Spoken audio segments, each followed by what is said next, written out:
Hello student, RD coaching class में आप सभी का स्वागत है। आज की क्लास में हम बात करेंगे क्लास 12th के लिए रासायनिक बलगतिकी के चैप्टर में, जो हमने अपने पिछले वीडियो लेक्चर में आपसे बात किया था कि अलग अलग तरह की अभिक्रियाओं के लिए कैसे अभिक्रिया की दर निकालते हैं या वेग स्थिरांक का मात्रक निकालते हैं।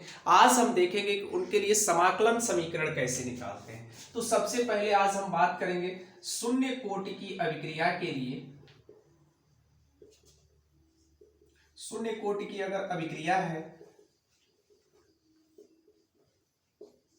समाकलन समीकरण के बारे में, कि इसके लिए समाकलन समीकरण कैसे निकलता है और क्या होता है, और इसकी मदद से हम अभिक्रिया की अर्ध आयु काल निकालने की कोशिश करेंगे कि शून्य कोटि की अभिक्रिया के लिए कैसे समाकलन समीकरण निकालते हैं। आप जानते हैं कि अगर आपकी अभिक्रिया शून्य कोटि की है तो n इक्वल टू 0, यानी उसका आर्डर क्या हो गया, 0। अगर हम ये मान लें कि यह हमारी कोई अभिक्रिया है, A से उत्पाद बन रहा है और ये आपकी अभिक्रिया किस कोटि की है, शून्य कोटि है, तो इस अभिक्रिया की दर अगर हम लिखने की कोशिश करें तो अभिक्रिया की जो दर होगी वह हो जाएगी -dCA/dt प्रोपोर्शनल CA की पावर n। ठीक है, ये आपकी अभिक्रिया की दर हो गई। अब आप यहां पे क्या रख लेंगे, -dCA/dt इक्वल टू, यहां पे आप जानते हैं कि k आ जाता है और CA की पावर n इक्वल टू आपका क्या है, चूंकि n इक्वल टू 0 है। तो प्रथम शून्य कोटि की अभिक्रिया के लिए क्या हो गया, -dCA/dt इक्वल टू KCA0, या इसी को हम लिखते हैं dCA/dt इक्वल टू k, क्योंकि CA0 की पावर 1 है तो इसकी वैल्यू क्या हो जाती है, CA0 अगर है तो इसकी वैल्यू 1 हो जाती है। अब देखिए यहां पर क्या होगा, इसको अब हमें सॉल्व करना है। इसी को हम सॉल्व कर लेंगे तो हमें आपका शून्य कोटि की अभिक्रिया के लिए क्या मिल जाएगा, समाकलन समीकरण मिल जाएगा। अब इसको अगर हम सॉल्व करने की कोशिश करते हैं तो देखिए इसको लिख सकते हैं अगली लाइन में -dCA इक्वल टू KDT। ये आपका हो गया, इसको हमने रीअरेंजमेंट कर दिया। अब इसका आप समाकलन कर दें, समाकलन करेंगे लिमिट के साथ, समाकलन करने पर ये हो जाएगा माइनस, अगर हम बाहर ले लें तो dCA equal to k constant है, बाहर आ गया dt।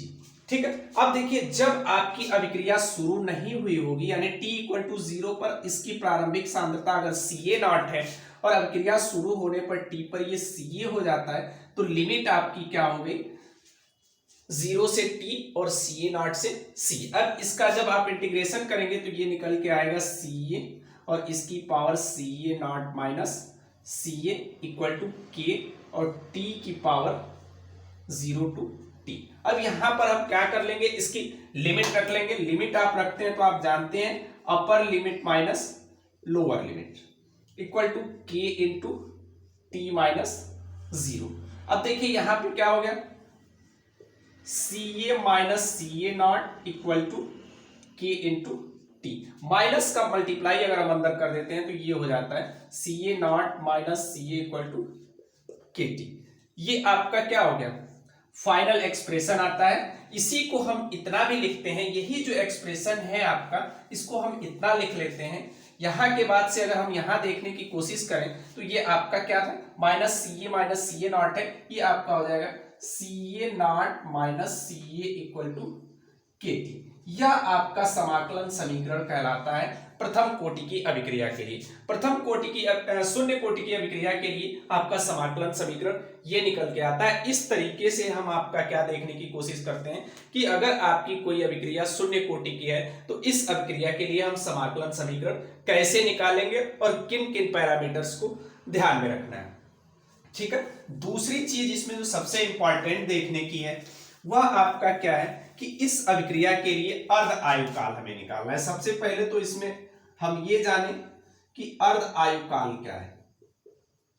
अर्ध आयु काल, अर्ध आयु काल क्या होता है, किसी भी पदार्थ की प्रारंभिक मात्रा की आधी मात्रा का विघटन होने में या क्षय होने में जो समय होता है वह समय आपका कहलाता है अर्ध आयु काल। अगर इस समीकरण को हम समीकरण 1 कहें तो समीकरण 1 से देखिए क्या हो जाएगा, समीकरण 1 से अगर आप देखें तो t equal to 1/k CA0 minus C।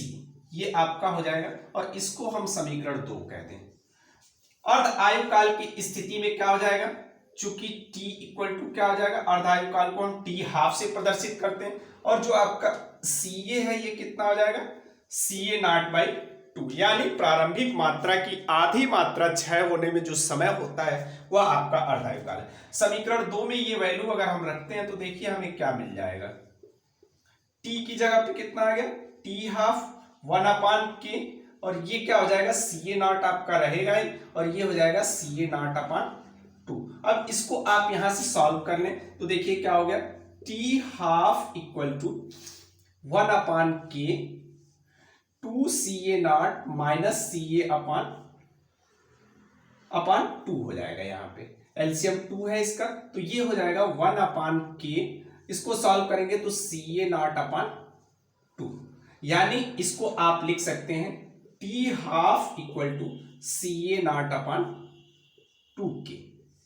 यह आपका अर्धायुकाल निकल के आता है। इसका क्या मतलब हुआ, ये जो अर्धायुकाल आप देख रहे हैं इसका मतलब यह हुआ कि जो अर्धायुकाल प्रथम कोटि की अभिक्रिया के लिए है यह इनवर्सली प्रोपोर्शनल होता है वेग स्थिरांक के यहां से, और ये क्या होता है t हाफ, यह प्रोपोर्शनल होता है CA नॉट के, यानी अभिकारक की प्रारंभिक सांद्रता के अनुक्रमानुपाती होता है और वेग स्थिरांक के क्या होता है, व्युत्क्रमानुपाती होता है। तो अगर आपके पास शून्य कोटि की अभिक्रिया है तो उसके लिए आपका समाकलन समीकरण ये निकल के आया। इसी चीज को इस तरह से भी लिख सकते हैं, अर्ध आयु की गणना करने पर हमको क्या मिला, t half equal to CA naught upon 2k, और यहां से आप देख पा रहे हैं कि जो अर्ध आयुकाल है वो वेग स्थिरांक के या क्षय नियतांक की क्या है, व्युत्क्रमानुपाती है, और आपका इसके प्रारंभिक सांद्रता की क्या है, अनुक्रमानुपाती है। तो शून्य कोटि की अगर आपके पास अभिक्रिया है तो हम इस तरीके से इसको सॉल्व करने की